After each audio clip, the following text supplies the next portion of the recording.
Strategic forecasting is not an exact science, especially when it involves phenomena whose behavior is shaped by several variables. Hence, exploring the future of monetary hegemony is a challenging task that requires considering both geopolitical and financial factors. After all, history provides countless examples that international financial governance and monetary affairs operate like mirrors that reflect the parallel correlation of geopolitical forces prevailing in the international system. That usually means that hegemonic reserve currencies are issued by the most powerful states. Thus, in this case the corresponding projections need to transcend the disciplinary scope of traditional economic science. Even though it can be enduring, the global monetary order needs to be understood as a process that is always in flux.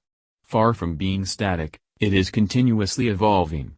In other words, there is no such thing as a perpetual hegemony, either geopolitical or monetary. Therefore, even though the current position of US dollar seems solid at a first glance, alternative prospects deserve to be taken into account, particularly in a context in which the greenback faces structural challenges and is being targeted by a myriad of Washington's strategic rivals. Some analysts hold that an international monetary transition can be relatively peaceful and gradual.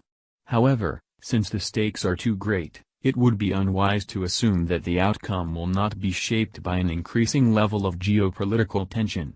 In fact, it looks like, more than ever before, strategic competition is unfolding in the field of finance. It could even be argued that the first shots have already been fired in this highly unconventional battle space. Nevertheless, it is not clear what will happen once the American dollar is no longer the dominant currency. There are several alternative plausible scenarios that need to be examined. In order to envisage them, it is essential to highlight that nature abhors power voids. Moreover, it must be pointed out that the conditions mentioned in these scenarios are not necessarily mutually exclusive. Actually, elements of them can coexist. First scenario, continued supremacy of the US dollar. The United States is still the world's most powerful national state. Its might is felt in the domains of military affairs, geopolitics, intelligence, industry, energy, science, culture and technology. It is even described as a financial superpower. Even if its position has been eroded by setbacks, imbalances, and weaknesses, it is foreseeable that the strength of the US dollar will not be matched anytime soon. Furthermore, as a matter of policy in terms of grand strategy, Washington has done everything in its power to preserve and enhance the dominant role of its currency as an international unit of account, store of value and medium of exchange. The American dollar is undeniably the lifeblood of trade, banking, business and finance all over the world. Besides, it must not be forgotten that even though the greenback is a fiat currency, it is backed by U.S. power projection capabilities, including a formidable nuclear arsenal. Likewise, even hypothetical contenders are rather feeble. At least for the time being, their critical mass lacks a strong gravitational pull. Their implementation would demand a substantial degree of technical and political collaboration, something that for the time being appears elusive. Moreover, the fact that monetary reserves held by central banks are mostly denominated in US dollars provides a disincentive against attacks on the US currency. In other words, sinking the greenback might, either directly or indirectly, trigger dire financial, economic, and fiscal dislocations that could engulf the attackers themselves. Nonetheless, appearances can be deceiving. Potential challengers could become increasingly bold and assertive in order to establish their own parallel financial and monetary circuits. It must be borne in mind that sometimes countries sacrifice their legitimate economic interests for the sake of victory. Plus, Moscow and Beijing know that the role of the dollar is one of the cornerstones of U.S. national power, so it is hardly surprising that it is in their crosshairs. One way or another, the prospect of prolonged geopolitical and financial unipolarity is a profoundly ahistorical notion. In the grand scheme of things, trying to freeze structural change is a demanding endeavor that requires vast amounts of military, economic, and political resources.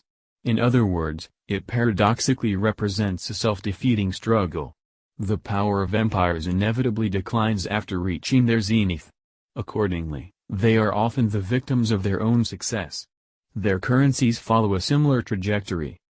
Moreover, the dollar's position is severely compromised by irresponsible monetary policies, like endless quantitative easing, and a growing spiral of indebtedness, something that is eroding the confidence it entails, an attribute that used to be taken for granted. In fact, some analysts claim that the US dollar has been on life support since the global financial crisis that broke out more than 10 years ago. Therefore, there are reasonable doubts and uncertainty about the monetary reliability of the US dollar in the long run. Additionally, the ultimate fate of the dollar hegemony depends on foreigners and their willing to underwrite such an exorbitant privilege in an interdependent world. Yet, Washington is not exactly powerless, and it is logical to assume that it will not relinquish such an asset without a fight. In this context, even covert operations, which are often undertaken in order to derail or at least to delay structural trends, constitute a tool that can be used to protect the supremacy of the greenback in the coming decades. Finally, another card that the U.S. can play in case of dangerous geo-financial turmoil is to resort to its gold reserves in order to back the greenback with the yellow metal once again. This would entail a return to representative money. Second scenario, replacement by another national currency. As a matter of statecraft, China has been assertively promoting the internationalization of the yuan, also known as renminbi, a measure intended to enhance Chinese national power in the realm of finance.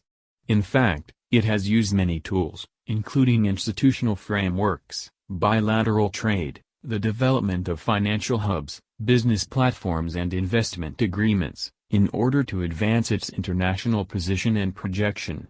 Beijing regards the general atmosphere of global financial and monetary uncertainty as a window of opportunity to strengthen its currency and to downgrade the currency of its top strategic rival, the greenback.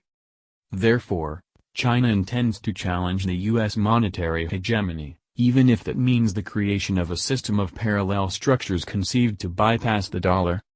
That would increase Chinese geoeconomic weight in commodity markets, the international flow of capital, institutional influence and national prestige. Hence, the rise of the renminbi is a sign of China's increasing economic strength. Accordingly, the yuan is currently positioned as a rising currency, but it is still too early to tell whether it is capable of overtaking the US dollar as the world's reserve currency. It can potentially become a competitive challenger, but one that would have to overcome substantial structural issues if it intends to catch up. If Beijing wants to remake global finance, then it would need to forge a consensus with other economic heavyweights. After all, being the issuer of the world's top reserve currency is a privilege that entails important costs, including the responsibility to act as a senior military provider of international security. This is usually related to the development of formidable maritime power projection capabilities, a condition that is necessary in order to ensure the flow of international trade through secure sea lanes. Hence, any great power that is interested in crippling the hegemonic role of the greenback needs to carefully calculate the repercussions associated with the geopolitical burden that comes with being the issuer of the world's dominant currency. Third scenario, geofinancial bipolarity or multipolarity. Even if it is not entirely clear who or what will eventually inherit the dollar's coveted position, the possibility of a transition towards a bipolar or multipolar monetary order is real. In fact, more than one monetary unit can act as reserve currency. A remarkable precedent was the time when the Byzantine solidus and the Islamic dinar coexisted as international reserve currencies for several centuries during the Middle Ages. This configuration would mean the bifurcation of the current financial and monetary order into two or more competing systems, each with its own dominant currency, gold reserves, financial institutions, banking entities and payments mechanisms. This would reflect the emergence of multiple geopolitical and economic nerve centers. In other words, the current monetary hegemony would be followed by a more fragmentary structure. However, in this case the dollar could still act as the reserve currency of one of these blocks. Accordingly, this would likely mean an increased financial Lebensraum for currencies like the euro, the yuan and the pound sterling, amongst others. Finally, one of the main consequences of this would be pronounced regionalization. Local currency blocks could also rapidly constitute regional trade blocks. Fourth scenario, rise of a multilateral currency. It is possible that the US dollar loses its privileged status without being replaced by a clear successor. A possibility that arises from this reasoning is the birth of a multilateral currency. The most feasible candidate would be something called special drawing rights, an artificial asset created as a unit of account by the International Monetary Fund, and whose value is tied to a basket of several currencies. Hence, they have been described as the monetary equivalent of Esperanto. However, the adoption of SDRs as the new international reserve currency would have to face significant obstacles. For instance, they can only be used by states, but not yet by either companies or individuals. In geopolitical terms, this idea might be attractive in case the global balance of power is reasonably stable. Moreover, it would prevent the structural distortions commonly associated with unipolar monetary hegemony. In fact, this option's underlying basket could even be widened so it also includes the currencies of emerging markets. Therefore, the emergence of SDRs as international money offers valuable opportunities for those interested in disabling the dollar's supremacy, but without worrying about the disruption of financial stability. Interestingly, Libra, the cryptocurrency Facebook intends to launch, would represent a multilateral currency, but one which is managed by a private company. Only time will tell if such plans go as expected, especially considering that this project has sparked heated debates about its implications for national security, personal privacy and the challenges it poses in terms of crafting a monetary policy related to currencies issued by national states with diverging geopolitical and economic interests. Fifth scenario, a new gold standard. In the grand scheme of things, the so-called demonetization of gold, the quintessential monetary substance throughout history, is a fairly recent development. The latest version of a global gold standard was dismantled when President Nixon refused to deliver gold in exchange for dollars, as was agreed when the Bretton Woods framework was forged through multilateral negotiations. However, the prospects of an eventual restoration of a gold standard are being discussed nowadays. This is hardly surprising after the sharp financial crisis that took place a decade ago. Other factors worth taking into account are the intrinsic volatile nature of contemporary financial markets, which are vulnerable to several kinds of disruptions, the systemic accumulation of unpayable debts, and the implementation of monetary policies that, far from correcting structural imbalances, are actually deepening them. This reality fuels reasonable doubts about the long-term prospects of fiat money, in general, and the monetary hegemony of the US dollar, in particular. Besides, the redefinition of certain financial dynamics as issues that are being dealt with in terms of high strategy because of their ramifications in the field of international and national security is also a phenomenon that cannot be overlooked. Even though the dollar's position still seems safe for the near future, the hypothetical rise of a parallel financial order anchored to gold as a monetary unit is a possibility that needs to be considered, especially when there are geopolitical incentives to diminish the dollar's global dominance. It is too early to tell if gold can replace the US dollar at some point within the next few decades, but at least it is clear that the aureus metal's singular attributes enhance its prospects. After all, it has become once more an attractive asset for national states, companies, and even individuals. In the debate concerning the future of monetary hegemony, it has been argued that a global financial order based on gold as its cornerstone could lead to an international system more stable in terms of geopolitical tension or even military conflict.